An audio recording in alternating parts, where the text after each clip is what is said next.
Hey, it's Michael Webb. This is an expansion of a case study I wrote about in my book, Sales Process Excellence. The company, called AB Clear, supplies water quality products and services to food service businesses. AB Clear went from having lots of problems and no way to improve, to measurably improving in both strategic accounts and through distribution channels. This is case study number 1 of what happened for their strategic account managers. Case study number 2 covers their distribution channels. This video has been edited for brevity. Fuller versions are on the definitive guide page and in Sales Process Excellence. AB Clear's strategic account managers were called SAMs. Like many companies that grew large through distribution channels, it wasn't easy for the SAMs to be organized and consistent around how they handled their accounts, and this caused frustration to customers and to themselves. Following the method recommended by SPC, they defined and analyzed what was undesirable about the current state. They needed to clarify the problem they were trying to solve so they could break it down into actionable components. This meant defining the evidence and data that marketing, sales, and service did not like. You can read these in detail in the written version of this case study. Then, still following the explicit method for generating improvement, the SAMs together came up with a goal statement. In order to get closer to our strategic accounts, exceed their expectations, and grow our business with them faster, we will define SAM standard work, align improvement priorities, and implement a measurement method. Clearly, solving these problems would have a powerful effect, not just on the SAMs, but on everyone who depended on the SAMs as well. Once the team saw what the benefits to them might be, they agreed to a sales value stream mapping effort. The following map is a result of that work. First, they conducted voice of customer research to learn how customers went about solving their problems. They realized customers first had to recognize and accept the need for water quality improvement before they could define their need for any specific type of improvement. Then, since the SAMs were calling on large chains of restaurants, they needed to get the facilities and the equipment engineers in those organizations to test their systems and generate a business case for the purchase. Once a buying decision was successfully made, they had to roll out the contract, which typically involved coordinating the shipment and installation of specialized equipment configurations to dozens or even hundreds of locations.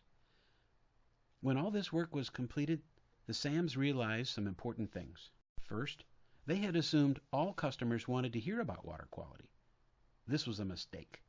In fact, there was a wide variation among their various prospects and customers. Second, they had allowed the customer to focus only on technical issues. They realized much more was involved. And third, customers were not good at sustaining water quality. More could be done to help them.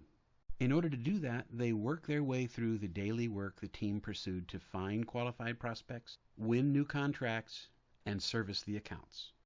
Once again, the work showed up lots of insights about how things were actually done versus how people thought they were done or how they should be done, and also about where everyone's time was going.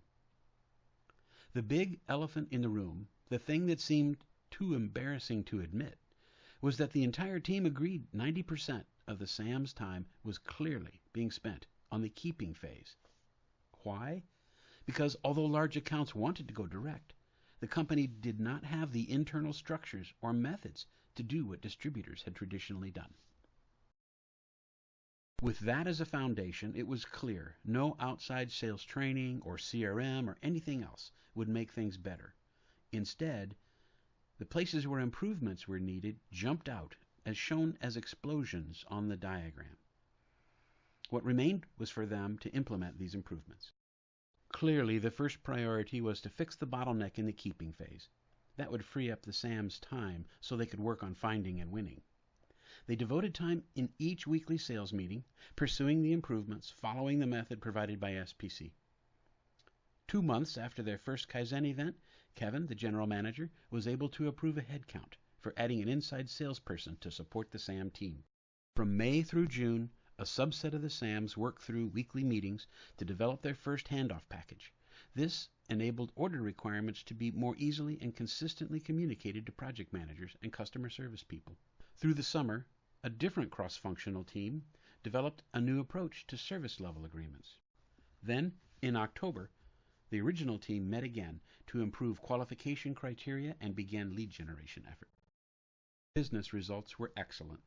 Sales time in the keeping phase declined from 90% to 40%. This meant SAMs could spend 60% of their time finding and winning new business. Errors reported by customers declined by 65%. Customer satisfaction increased by 50%. Finally, the SAMs were able to spend their time where they had always wanted to, and concentrating on how to generate high-quality new sales opportunities. These results didn't happen because someone simply made some decisions and called the shots. They only happened because the people involved followed a rigorously logical procedure that was supported and enabled by management. Each of the participants in the project received more training than a typical green belt in Six Sigma, and it stuck because they actually applied what they learned immediately. If you'd like more information or to inquire about getting help improving your company's sales process, contact us at salesperformance.com/contact-us. Or, if you'd like a full professional description of how sales process excellence works, visit www.salesprocessexcellence.com and buy my book. Reg Nordman of Rocket Builders in Vancouver said, "This book is long overdue. Taking from the work of Deming, Total Quality Management, Lean, and many, many years of applied experience, the author has built a fully functional analysis model to improve the sales, marketing, and service components of your business in bringing increased value to the customer. This material is as modern as you're going to get in the sales and marketing field. It's a must-have for business leaders who want to really succeed and grow."